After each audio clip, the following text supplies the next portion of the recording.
Whether it's losing a loved one, being stuck in a traffic jam, or worrying about paying bills, the feeling of being stressed is something most of us will be familiar with. Even though a little bit of stress can be good for motivation, such as being pumped up to run fast in a race, too much stress can eventually affect our health and well-being. One condition that stress is linked to is bowel disease. Bowel disease is a group of conditions that cause inflammation within the gut system. It's estimated that around 620,000 people could be suffering from bowel disease in the UK, and it's common in both men and women. Symptoms include pain, swelling or cramping in the stomach, reoccurring diarrhea, and unexplained weight loss. Although the exact cause of bowel disease is not known, it's thought that a person's genetics and environmental factors such as stress play key roles in the development of the condition. Did you know we have two brains? Yeah, two brains. We have one in our head and one in our gut. The two brains communicate using a pathway in nerves called the gut-brain axis. Think of this as a biological telephone line that the two brains use to talk to each other over. Excessive psychological stress is shown to cause disruptions in this connection.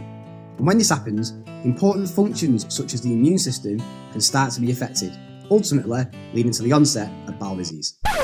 Okay, I know what you're thinking. If most people experience stress in their life, why do some people suffer from bowel disease while others don't? Two professors called Lazarus and Faltman had an idea to explain this.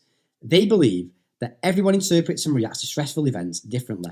According to the idea, when a potential stressful event occurs, maybe dealing with an angry boss or experiencing a bad breakup, the primary thing a person will do will assess if it's potentially harmful, threatening or challenging to their well-being or goals. If the stressor isn't a threat, or if it actually seems quite positive, it won't be viewed as stressful. But if the event does pose a threat to their well-being or goals, they will become stressed.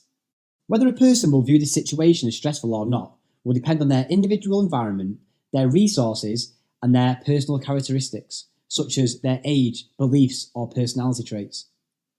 For example, someone who is very hostile may be more likely to perceive a traffic jam as more stressful than someone who is more laid back and non-hostile. Once a situation has been appraised as stressful, the second thing a person will do is try to figure out if they believe they've got the ability to cope with the situation or not. For this, they may use a number of coping strategies, which we'll come back to shortly. If the person believes they do have the resources to cope with the demands of the situation, the feeling of stress will go away. However, if the person believes they don't have the resources to cope with the situation, they will continue to feel stressed out, which, as we know, will make them more prone to developing stress-related conditions such as bowel disease. There are two main types of coping strategies: emotion-focused and problem-focused. Problem-focused methods are used when people feel they've got control over the situation and that they can fix the problem by making plans and taking action. Emotion-focused methods, however, they tend to be used when people don't feel like they've got control. Because they feel they don't have control, they choose to manage their internal feelings of stress by focusing on managing their emotions instead. This could include distancing themselves or avoiding the problem, wishful thinking, or stress reduction techniques like smoking, drinking, or using drugs. At any point throughout the course of the stressful event, a person may reappraise their current situation and consider whether the event is less or more stressful than they first thought, and whether or not their coping strategy is working or needs to be changed. Some coping strategies have shown to be either ineffective or increase the chances of developing bowel disease. People who develop the disease usually choose emotional-focused, passive coping strategies.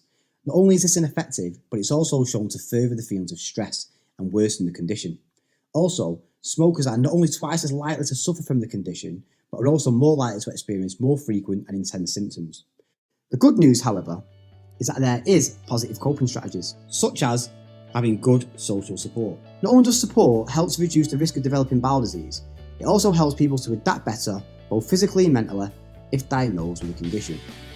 As stress plays a major part in the onset of bowel disease, whether you want to protect yourself from developing the condition, or whether you're experiencing symptoms, or even if you've been clinically diagnosed with the condition, recognising and effectively managing the stress in your life is a key part to optimising your gut health and well-being.